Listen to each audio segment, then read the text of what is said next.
नाज़रीन, मशरिक़ वुस्ता कई दिहाइयों से पूरी आलमी ताकतों का मरकज़ निगाह बना हुआ है।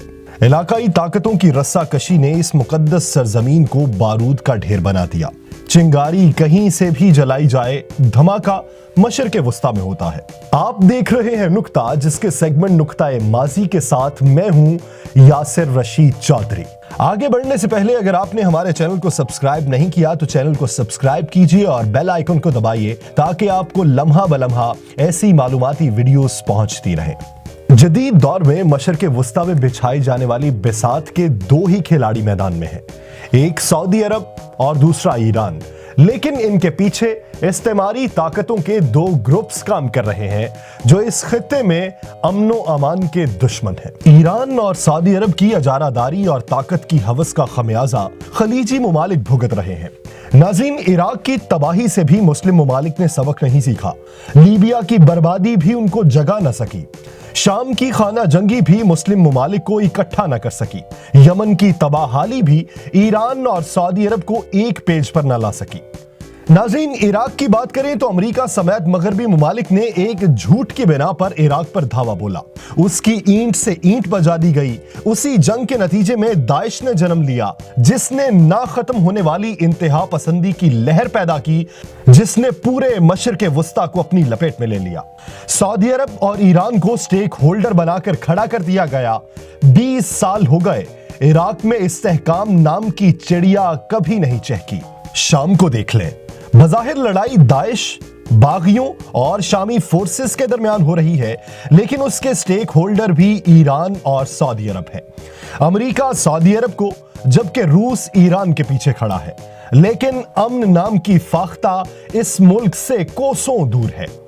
नाज़रीन, एक नजर यमन की तरफ भी कर ली जाए, लड़ने वाले भी मुसलमान, मारने वाले भी मुसलमान, मरने वाले भी मुसलमान, लेकिन पसे पर्दा जंग ईरान और सऊदी अरब लड़ रहे हैं। अमेरिका बहादुर सऊदी अरब को हल्ला शेरी दे रहा है तो रूस ईरान को खित्ते का चौधरी बनाने की ताक में है। मशरिक़ वुस्ता में वसाइल की जंग को मसलक की लड़ाई बनाकर लड़ा जा रहा है। फायदा आलमी ताकतों का, नुकसान ईरान और सऊदी अरब का। अमेरिका और यूरोप का असलहा आलू प्याज की तरह इस खित्ते में बिक रहा है। खरीदने वाले भी मुसलमान, उनको इस्तेमाल करने वाले भी मुसलमान, और जिन पर इस्तेमाल किया जा रहा है वो भी मुसलमान। मशरिक़ वुस्ता की सरजमीन बारूद उगा रही है तो खलीज फारिस के पानियों में आग लगी हुई है। कोई मकाम ऐसा नहीं जहां पर कोई ना कोई हलचल ना हो। इस सारे तनाजुर में इसराइल कभी कभी शैतानी शुरली छोड़ देता है। फलस्तीन पर तो जुल्म के पहाड़ तोड़ ही रहा है, लेकिन ईरान और सऊदी अरब की प्रॉक्सी वार में इसराइल भी एक स्टेक होल्डर बनकर सामने आ रहा है। शाम पर हमले हो, लबनान की सूरत में मुदाखलत हो, गोलान की पहाड़ियों पर नाजायज कब्जा हो या फिर गैर कानूनी आबादकारी हो, इसराइल को कोई मुस्लिम मुल्क चैलेंज नहीं कर रहा। इसराइल भी अब पर फैला रहा है, लेकिन उसके पर कुतरने के लिए ना ईरान तैयार है और ना ही सऊदी अरब उस तरफ ध्यान दे रहा है। दोनों मुल्क खित्ते के प्रधान बनने की दौड़ में लगे हुए हैं। इसराइल की गंदी नजर मशरिक़ वुस्ता की पाक जमीन पर है तो अमेरिका और दूसरी ताकतों की नजर इस खित्ते के वसाइल पर है।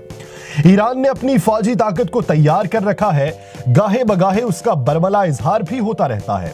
सऊदी अरब अपनी ताकत यमन में दिखा रहा है। इसराइल के सारे खेल में एंट्री खतरनाक जंग का पेश खैमा साबित हो सकती है। इसराइल पर हमला हुआ तो अमेरिका उसके दिफा में आएगा। ईरान को जर पहुंची तो रूस अपनी चाल चलेगा। ऐसी लड़ाई होगी कि कोई मुल्क इस खित्ते को नहीं संभाल सकेगा, किसी के हाथ कुछ नहीं आएगा। एक दाइश दुनिया के काबू में नहीं आ रही। अगर ऐसी ही एक और तंजीम बन गई तो मशरिक़ वुस्ता में लगी आग तुर्की के रास्ते यूरोप में ऐसे फैलेगी जिसका कोई तसव्वुर भी नहीं कर सकेगा। नाज़रीन, अब देखना यह है कि इस्लामी ममालिक अपनी अना के खौल से बाहर आकर मशरिक़ वुस्ता में अमन की कोशिश करते हैं या नहीं। मशरिक़ वुस्ता में ताकत की इस जारी जंग में फातेह कोई नहीं होगा।